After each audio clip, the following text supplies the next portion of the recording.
Be seated.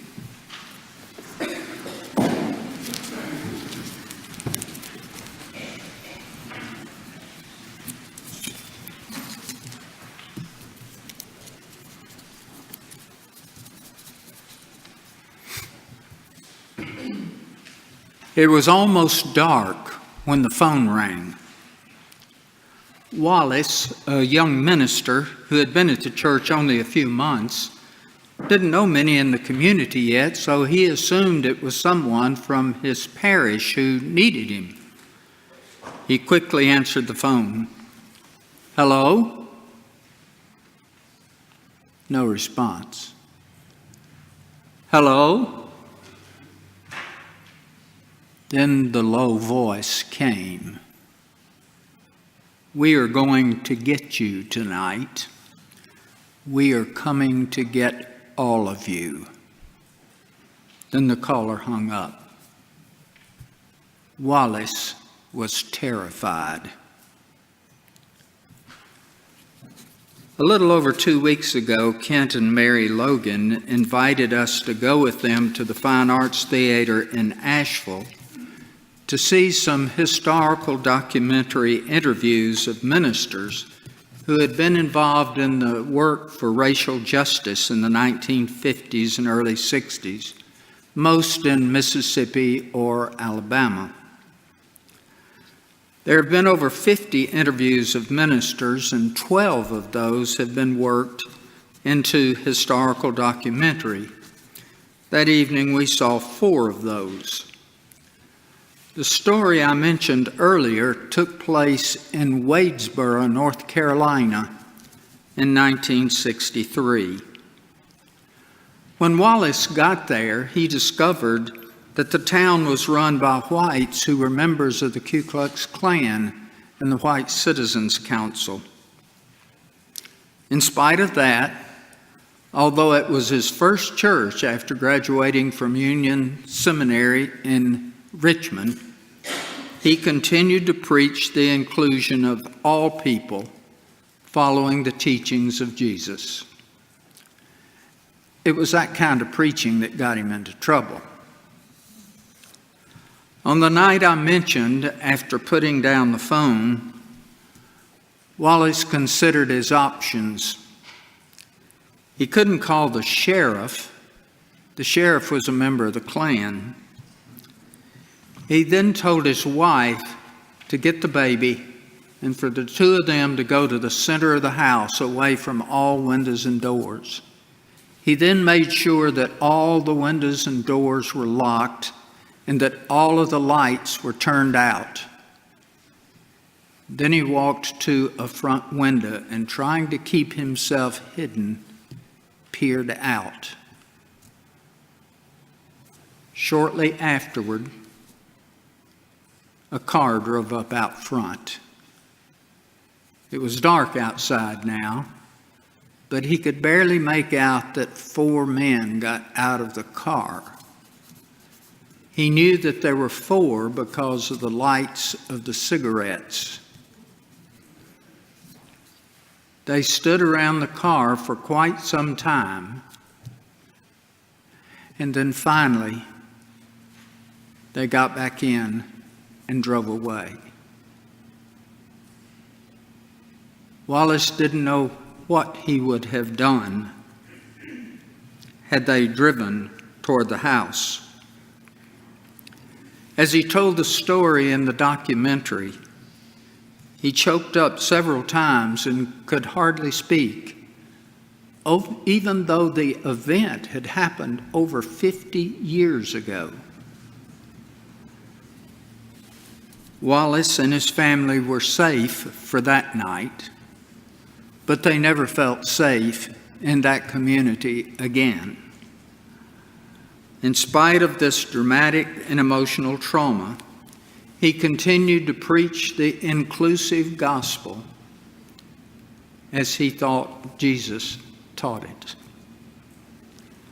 But not long afterwards, he left the church to go to a church in Auburn, Alabama.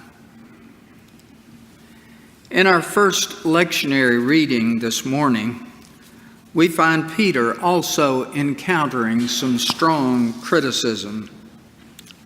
Although it was not life-threatening as Wallace's was, it was nevertheless traumatic for Peter as well. For Peter was a Jew, and he knew that Jesus also was a Jew. He also knew that Jewish law said that they were not to eat with Gentiles. And the early Jewish Christians thought that one had to first become a Jew before one could become a Christian. Peter then told them the story of how God had showed him that what God had made clean, he was not to call forbidden. Furthermore, God had sent the Spirit on them just like he had on the Christian community earlier. The Jews criticizing Peter at that point were silenced. Then they replied in amazement, God has sent the Spirit even to the Gentiles.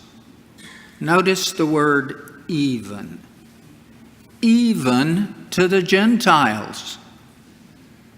And remember, that's us. Sometimes when we have difficulty including those who are different from us, we need to remember that at one time we were the ones who were different, whom God also included. Each Monday morning I go for coffee with a group of old retired academics. However, one in the group was not an academic, but a minister and a writer. After seeing the 4 historical interviews at the Fine Arts Theater, I learned that he had been one of those interviewed that we had not seen. The following Monday, I asked Jim to tell his story. He said that when he finished theological school in his early 20s, he was idealistic. He wanted to go someplace where he could make a difference. So he took 2 very small churches in southwest Mississippi near Natchez, where the population was about 80% black. One was in a small town near Natchez. The other was a tiny church out in the country. It was in Mississippi that Medgar Evers had been killed for advocating integration. Not long after Jim got there, the brother of Medgar Evers began a black boycott of the white businesses in Natchez. Well, the white businesses needed the business of the black community. So after a period of time, they gave in to some of their demands. Then Medgar's brother moved the boycott to the town where Jim's church was. Well, the boycott got going in his town, and at the next meeting of the session, one of the members of the session looked at Jim and said, "What are we going to do if one of those people tries to come into our church?" Jim replied, "We're going to do what Jesus would do. We're going to invite them in, offer them a seat, and welcome them into our worship." There was dead silence. Everybody looked down at the table. Nobody looked at Jim. The church had been averaging about 40 in attendance on a Sunday morning. The next Sunday, there were 12. And in subsequent Sundays, the numbers never increased. It was clear that the church simply could not continue. It could not be sustained with that small number. Jim left and went to a church near Jackson, Mississippi, and the church closed its doors. This did not involve the level of personal trauma experienced by Wallace, the first young minister, but the end result was the same. Neither church was accepting of others who did not look like them. Their love simply would not reach that far. And both ministers had to leave their church. Neither church was willing to follow the example of Peter or the teachings and example of Jesus when it came to inclusive love. Speaking of Jesus, we find him addressing this issue in the gospel lesson today. He says, "A new commandment I give you, that you love one another as I have loved you." Somebody might say, what's new about that? The Jewish scripture talks about love of neighbor. The new part is, as I have loved you. The love Jesus demonstrated was an active love that reached out to all people. It was a love that reached out to those who were different, to Gentiles, to those who were social outcasts, to those who were poor and oppressed. It was a love that was willing to speak up for all of them in the face of oppressive religious and imperial authorities. It was a love that was fully inclusive. Peter finally came to understand that, and so did Wallace and Jim, the two young ministers. As I thought of the concept of lovingly including everyone, it reminded me of the last place I served before I retired. I was serving a divinity school in Rochester, New York. The student body was approximately 25 to 30% African American. There were a few students of various ethnic groups, and the rest of us were Caucasian Americans. Although the school had been founded by American Baptists almost 200 years ago, it had become quite denominationally inclusive. The largest number of students were United Methodists, but there were also Baptists, Presbyterians, UCC, Unitarians, and many denominations in between. We had a program in Black church studies and a program in women and gender studies.